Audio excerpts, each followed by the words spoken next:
আপনি যদি মনে করেন আরএলডি সভাপতি জয়ন্ত চৌধুরী বিজেপির বিরুদ্ধে বিদ্রোহ করে দিয়েছেন এবং উত্তরপ্রদেশকে ভুলে গিয়ে অসমের মুখ্যমন্ত্রী হিমন্ত বিশ্ব শর্মাকে নিশানা করেছেন, তাহলে সেই ধারণা ভুল। এটা ঠিক যে জয়ন্ত চৌধুরী এনডিএতে থেকে নিজের রাজনীতিকে যে পথে এগিয়ে নিতে চান সে পথে তিনি পুরোপুরি সফল হচ্ছেন না, কিন্তু তার মানে এই নয় যে তিনি বিজেপির বিরুদ্ধে বিদ্রোহ করছেন বা আবার ইন্ডিয়া জোটে ফিরে গিয়ে অখিলেশ যাদবের সঙ্গে হাত মেলাতে চাইছেন। আপাতত জয়ন্ত চৌধুরী বিজেপির সঙ্গেই সম্পর্ক বজায় রাখবেন। আসলে বিদ্রোহটা হয়েছে বিজেপির ভেতরে।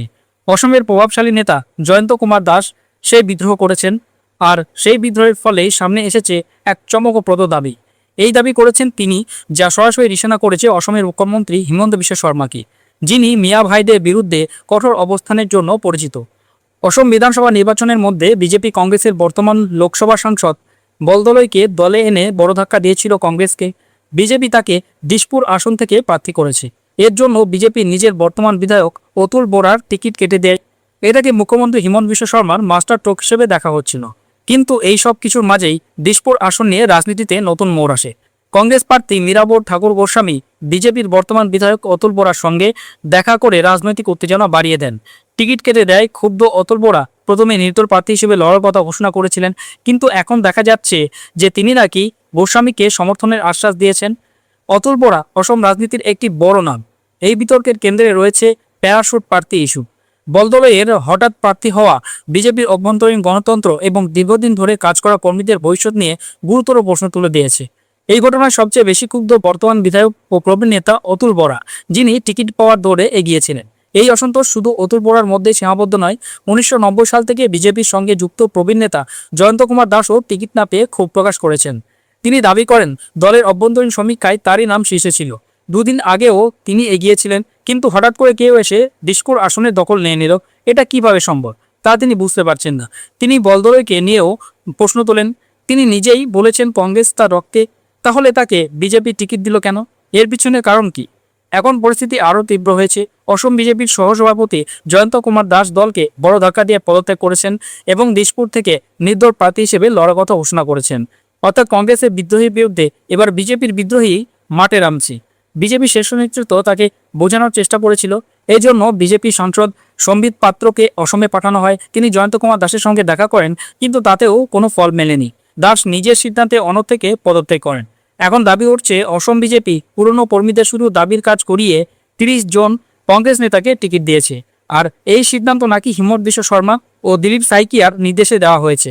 পদত্যাগের আগে জয়ন্ত কুমার দাস আরও একটি বড় অভিযোগ করেন। তার দাবি মুখ্যমন্ত্রীর নির্দেশে 10,000 ভুয়ো সোশ্যাল মিডিয়া অ্যাকাউন্ট তৈরি করা হয়েছে। এর উদ্দেশ্য কংগ্রেসের ভাবমূর্তি নষ্ট করা এবং আসল ইস্যু থেকে মানুষের দৃষ্টি সরিয়ে দেওয়া। এই অভিযোগে কংগ্রেস নেতা পবন খেরা সোশ্যাল মিডিয়ায় লিখেছেন, পাপের ঘোড়া ভরে গেলে ফাটতে দেরি লাগে না। হিমন্ত বিশ্ব শর্মার ক্ষেত্রেও সেটাই হয়েছে। 10,000 ভুয়ো অ্যাকাউন্টের মাধ্যমে অসম ও দেশের মানুষকে বিভ্রান্ত করা হচ্ছে। তিনি আরও বলেন, নিজেদেরই শিবিরে যখন এত ক্ষোভ, তখন কংগ্রেস থেকে প্রার্থী টেনে এনে বিজেপি নিজে স্বীকার করছে যে তাদের প্রার্থীরা অযোগ্য। এত বিশৃঙ্খলার পর বিজেপির পরাজয় নিশ্চিত, আর হিমন্ত বিশ্ব শর্মার জেলের প্রস্তুতি নেওয়া উচিত। ভাবুন তো বন্ধুরা, অসম বিজেপির দপ্তর থেকে যদি 10,000 ভুয়ো সোশ্যাল মিডিয়া হ্যান্ডেল পরিচালিত হয়, তাহলে প্রশ্ন উঠবেই, কেন এই ভুয়ো আইডির প্রয়োজন? গোপনে থেকে কী ধরনের ন্যারেটিভ তৈরি করতে চাইছে বিজেপি? এটা কি শুধু প্রচার, নাকি বিরোধীদের আক্রমণ ও ভয় দেখানোর চেষ্টা? যদি জয়ন্ত কুমার দাসের দাবি সত্যি হয়, তাহলে বিষয়টি অত্যন্ত গুরুতর। এতে বোঝা যায় কিভাবে জনমত প্রভাবিত করার চেষ্টা চলছে এবং কোন ধরনের তথ্য সামনে আনা হচ্ছে। অন্যদিকে বিজেপি যেভাবে প্যারাশুট প্রার্থীদের অগ্রাধিকার দিচ্ছে, তাতে পুরনো নেতা কর্মীদের মধ্যে অসন্তোষ দানা বাঁধছে। একই সঙ্গে যেভাবে প্রচার করা হচ্ছে যে কংগ্রেস প্রার্থী নিয়ে অসন্তোষ রয়েছে, তা খতিয়ে দেখলে বোঝা যায় বিজেপির ভেতরে অসন্তোষ অনেক বেশি। দিশপুরে বলদলৈকে প্রার্থী করা নিয়ে জয়ন্ত কুমার দাস তাকে প্যারাশুট প্রার্থী বলেছেন। ভিওপুর আসনে কংগ্রেসের প্রাক্তন সভাপতি ভূপেন বোরাকে বিজেপির টিকিট দেওয়ায় বর্তমান বিধায়ক অমিত কুমার ভূঁইয়া ক্ষুব্ধ। গুয়াহাটি থেকে সিদ্ধার্থ ভট্টাচার্য অসন্তুষ্ট। তিনি 100% নির্বাচনে লড়ার কথা বলেছেন। দোলাই থেকে বর্তমান বিধায়ক নিহার রঞ্জন দাস টিকিট পাননি। মন্ত্রী নন্দিতাও টিকিট পাননি। মোট 19 জন বিধায়ককে টিকিট দেওয়া হয়নি। এলপিজি দখলে থাকা দেরগাঁও আসনেও বিজেপি নিজস্ব প্রার্থী দিয়েছে।